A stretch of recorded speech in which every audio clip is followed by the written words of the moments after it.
메시지 성경 사도행전 15장 2장에서는 초대교회가 겪었던 중요한 논의와 판단이 등장합니다. 유대에서 온 몇몇 사람들이 이방인 신자들에게 모세의 율법에 따라 할례를 받아야 한다고 주장하며 논쟁이 벌어졌습니다. 이에 바울과 바나바가 예루살렘으로 가 사도들과 장로들에게 이 문제를 상의합니다. 회의가 열리고 베드로가 나서서 이방인들에게도 성령이 주어졌으니 율법이 아닌 믿음으로 구원이 이루어진다는 점을 강조합니다. 이후 야고보는 선지자의 말씀을 들어 하나님이 이방인도 구원하시기로 하신 계획을 상기시키며 이방인 신자들에게 불필요한 율법을 강요하지 않기로 결론을 냅니다. 대신 우상숭배, 음행, 피와 목매어 죽인 짐승의 고기를 삼가도록 권고합니다. 이 결정은 편지로 각 교회에 전달되었고 신자들의 기쁨과 공동체의 화합을 가져왔습니다. 사도행전 15장은 복음의 자유와 교회의 일치를 보여주는 중요한 장입니다. 메시지 성경 사도행전 15장 말씀으로 들어갑니다.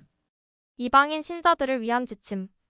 얼마 후에 유대인들 몇 사람이 유대에서 내려와 모세의 방식대로 할례를 받지 않으면 구원받을 수 없다면서 모든 사람이 할례를 받아야 한다고 주장했다.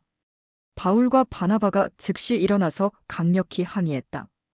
교회는 이 문제를 해결하기 위해 바울과 바나바와 다른 몇 사람을 예루살렘으로 보내 사도와 지도자들 앞에 이 문제를 내놓기로 했다.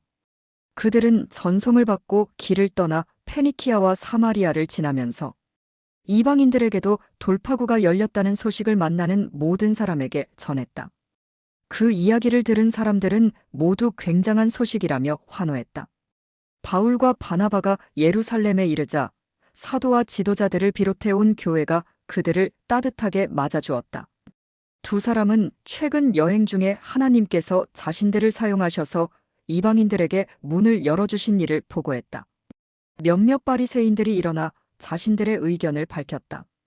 그들은 믿는 사람들이기는 했으나 바리새인의 강경 노선을 계속 고수하려는 이들이었다. 그들이 말했다. 이방인 개종자들에게도 할례를 주어서 모세의 율법을 지키게 해야 합니다. 사도와 지도자들이 특별회의를 소집해 이 문제를 깊이 논의했다. 여러 주장이 끊임없이 오가는 가운데 열띤 논쟁을 벌였다. 그때 베드로가 자리에서 일어나 이렇게 말했다. 친구 여러분, 여러분도 알다시피 하나님께서는 이방인들도 이 복된 메시지를 듣고 받아들이기 원하신다는 것을 일찍부터 아주 분명히 밝히셨습니다. 그것도 전애들은 말이 아니라 바로 내가 전하는 말을 직접 듣고 받아들이게 하셨습니다. 우리의 어떤 거칠애에도 속지 않으시고 언제나 사람의 생각을 아시는 하나님께서 우리에게 주신 것과 똑같은 성령을 그들에게도 주셨습니다. 그분은 우리를 대하신 것처럼 이방인들을 대하셨습니다. 하나님께서는 그분을 믿고 신뢰하는 이방인들에게 역사하셔서 먼저 그들이 누구인지 깨닫게 하시고 그 중심에서부터 시작해서 그들의 삶을 깨끗게 하셨습니다. 그런데 어찌하여 지금 여러분은 하나님보다 더한 하나님이 되어서 우리 조상을 짓누르고 우리까지 짓누른 규정들을 새로 믿은 이 사람들에게 지우려는 것입니까? 주 예수께서 놀랍고도 너그러운 은혜로 우리를 찾아오셔서 구원해 주신 것처럼 우리 민족이 아닌 이방인들도 그렇게 구원해 주셨다는 것을 우리가 믿지 않습니까? 그렇다면 지금 우리가 무엇을 두고 싸우는 것입니까? 깊은 침묵이 흘렀다. 아무도 입을 열지 않았다. 그 침묵 가운데 바나바와 바울은 자신들의 사역을 통해 하나님께서 다른 민족들 가운데 행하신 기적과 이적을 사실대로 보고했다. 침묵은 더욱 깊어져 사람들의 숨소리까지 들릴 정도였다. 야고보가 침묵을 깼다. 친구 여러분, 들으십시오. 시므온이 우리에게 전해준 대로 하나님께서는 이방 민족들도 품으실 것을 처음부터 분명히 말씀하셨습니다. 이것은 예언자들의 말과 정확히 일치합니다. 이후에 내가 돌아와 다윗의 무너진 집을 다시 세울 것이다. 내가 모든 조각을 다시 맞추어 새 것처럼 보이게 할 것이다. 이방인들도 구하는 자는 찾게 되고 갈 곳을 얻게 되며 모든 이방 민족도 내가 하는 일을 알게 될 것이다. 하나님께서 이렇게 말씀하셨고 이제 그 말씀대로 행하고 계십니다. 이것은 느닷없이 일어난 일이 아닙니다. 그분은 처음부터 이렇게 하실 것을 알고 계셨습니다. 그러니 내 판단은 이렇습니다. 우리는 주님께로 돌아오는 이방인들에게 불필요한 짐을 지우지 말아야겠습니다. 우리가 그들에게 편지를 써서 이렇게 말하는 것이 좋겠습니다.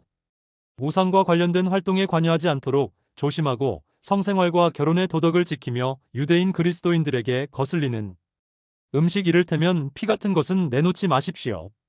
이것은 모세가 전한 기본 지혜입니다. 이것은 우리가 안식일을 지켜 모일 때 지금까지 어느 도시에서나 수백 년 동안 전하고 지켜온 것입니다. 사도와 지도자와 모든 사람들이 거기에 동의했다. 그들은 교회에서 상당히 비중 있는 바사바라는 유다와 실라를 택하고 바울과 바나바와 함께 그들 편으로 다음에 편지를 안디옥으로 보냈다. 여러분의 형제인 사도와 지도자들이 안디옥과 시리아와 길리기아에 있는 우리 형제들에게 편지합니다. 평안하십니까? 우리 교회의 몇몇 사람들이 여러분에게 가서 여러분을 혼란스럽고 당황스럽게 하는 말을 했다는 소식을 들었습니다. 알아두십시오. 우리는 그들에게 아무런 권한도 준 적이 없습니다. 그들은 우리가 보낸 사람들이 아닙니다.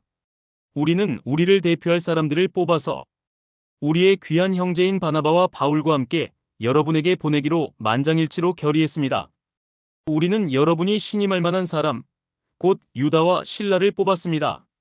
그들은 우리 주 예수 그리스도를 위해 몇 번이나 죽음까지도 마다하지 않은 사람들입니다.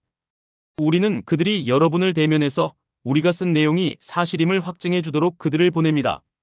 성령과 우리는 꼭 필요한 최소한의 책임 외에는 여러분에게 어떤 무거운 짐도 지워서는 안 된다고 생각합니다. 여러분은 우상과 관계된 활동에 관여하지 않도록 조심하고 유대인 그리스도인들에게 거슬리는 음식 이를테면 피 같은 것은 내놓지 말며 성생활과 결혼의 도덕을 지키십시오. 이런 지침만 따른다면 우리 사이에는 뜻이 맞고 돈독한 관계가 충분히 유지될 것입니다. 하나님께서 여러분과 함께 하시기를 바랍니다. 바나바와 바울이 갈라서다. 그들은 안디옥으로 떠났다. 그들은 그곳에 도착해서 교회 회중을 모아놓고 편지를 읽어주었다. 사람들은 크게 안도하고 기뻐했다. 훌륭한 설교자인 유다와 실라는 많은 격려와 소망의 말로 새로운 동료들에게 힘을 실어주었다. 어느새 돌아갈 때가 되었다. 새로운 동료들 모두가 웃음과 포옹으로 그들을 전송했고 유다와 실라는 자신들을 보낸 이들에게 보고하러 가기 위해 길을 떠났다. 바울과 바나바는 안디옥에 머물면서 하나님 말씀을 가르치고 전했다. 그러나 그들은 혼자가 아니었다. 당시 안디옥에서 가르치고 전하는 사람들이 많이 있었다. 며칠 후에 바울이 바나바에게 말했다. 전에 우리가 하나님 말씀을 전하던 각 도시로 돌아가서 거기 있는 동료들을 방문하고 어떻게 지내는지 알아봅시다. 바나바는 일명 마가라 하는 요한도 데려가고 싶어 했다. 그러나 바울은 그와 함께하고 싶지 않았다. 상황이 힘들어지자 밤빌리아에서 그들을 두고 떠났던 이중도 포기자를 데려갈 마음이 없었던 것이다. 언성이 높아지더니 결국 그들은 갈라섰다. 바나바는 마가를 데리고 배편으로 키프로스로 갔다. 바울은 신라를 택해 주님의 은혜를 구하는 동료들의 인사를 받으며 시리아와 길리기아로 갔다. 그곳에서 회중에게 힘과 기운을 북돋아 주었다.